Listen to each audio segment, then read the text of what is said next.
Hello and welcome back. For this example, we want to use the second derivative test to find the relative extrema for this function. And to use the second derivative test, we need to find the critical numbers, and then we need to test them out in the second derivative to see if it's positive or negative, to find out if we have relative maximums or minimums. So the first thing we want to do is go through and find our first derivative, which requires us to use the product rule. So we're going to have our derivative of the first, which is 2x minus 2 times e to the negative 3x, plus the first, x squared minus 2x plus 1, times the derivative of the second, which requires the chain rule with the little negative 3 multiplied as well. So, as usual, it's always a good idea to simplify your derivatives before taking higher derivatives. So let's go through and factor out the common exponential of e to the negative 3x. In the first location, our first term, we will have a 2x minus 2. But back in our second, we're going to have that negative 3 distributed to each one of those terms in that factor. So we're going to have a negative 3x squared plus a 6 times x minus a 3. And we need to combine those like terms to see what we're actually working with. We've got e to the negative 3x times negative 3x squared plus, looks like 8 times x minus, looks like a 5. Now, the next thing to do is factor out a negative from that to make it a little easier for us to factor. So f prime of x is negative e to the negative 3x times positive 3x squared minus 8 times x plus 5.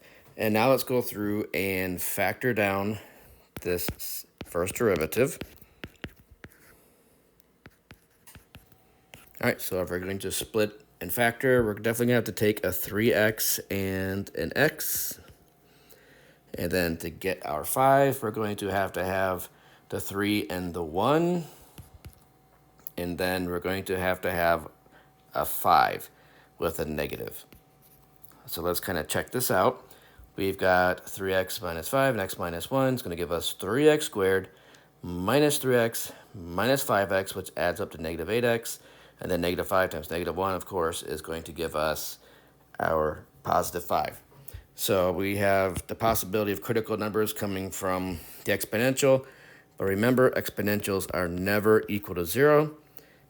So in backing up, of course, we left off our little negative by accident here. So let's go back and put that on there before we forget it. So we have the e to the negative 3x being non-zero, of course. The second factor gives us x equals 5/3, and then the third factor gives us x equals 1. And again, we're going to be testing out those two numbers, 5/3 and 1, inside of our second derivative. So let's go ahead now and find our second derivative. And we're going to use this one right here, which is the product with the positive exponential.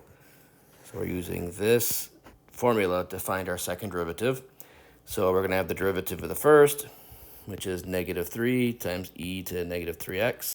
All right, so that's times the second, which is negative 3x squared plus 8 times x minus 5 plus first e to the negative 3x times derivative of the second, which is going to be negative 6 times x plus an 8. All right, just like before, let's go through and simplify this down. We can factor out the common e to the negative 3x and then see what's left. If we multiply that negative 3 into the polynomial behind the exponential, we're going to have a positive 9x squared minus 24 times x plus a 15. And then back there, we still have a minus 6x and a plus 8 as part of that. And we can now factor this further. Actually, it's combining like terms. So we're going to have a 9x squared minus 30 times x.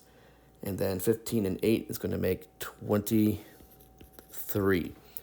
So again, we're not going to be setting that equal to 0 or solving it. The idea is, again, to just test out the sign of our derivative. So the next thing for us to do is to find f double prime of both 5/3 and f double prime of 1. So to find f double prime of 5/3, we have first -3 times 5/3 in our exponent for e, so that's going to make just e to the -5, a very tiny number.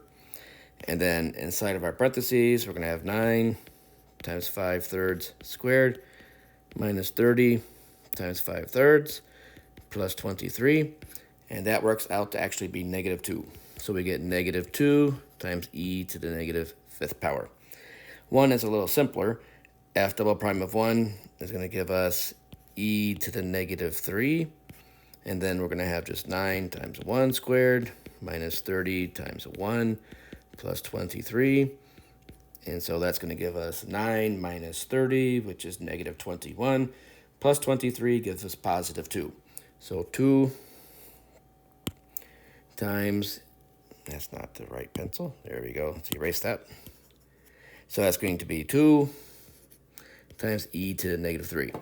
And -2 times e to the -5 is definitely negative. And 2 times e to the -3 is definitely positive. So now we need to put everything together and use the second derivative test to answer this question. And so here we go. We're going to say that since f prime of 5/3 is equal to 0 and f double prime of 5/3 is less than 0, x equals 5/3 is a relative. And what should it be? It should be a maximum because we have a concave down function at that location. It's a relative maximum. And the ordered pair for that is actually 5/3. And then it's going to be 4/9 times e to the -5. And that comes from just substituting that number into the original function. All right, now we're going to do the same thing for the other critical number. Since f prime of 1 is equal to 0 and f double prime of 1 is greater than 0, then x equals 1 is a relative minimum. I can spell.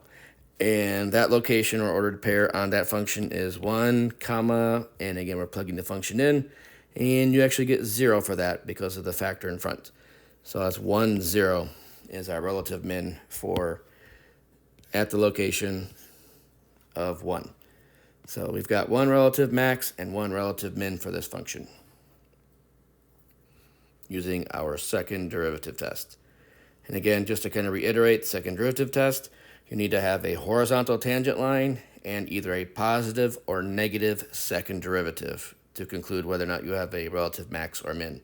If the second derivative is 0, the test is inconclusive and you cannot apply it in this case.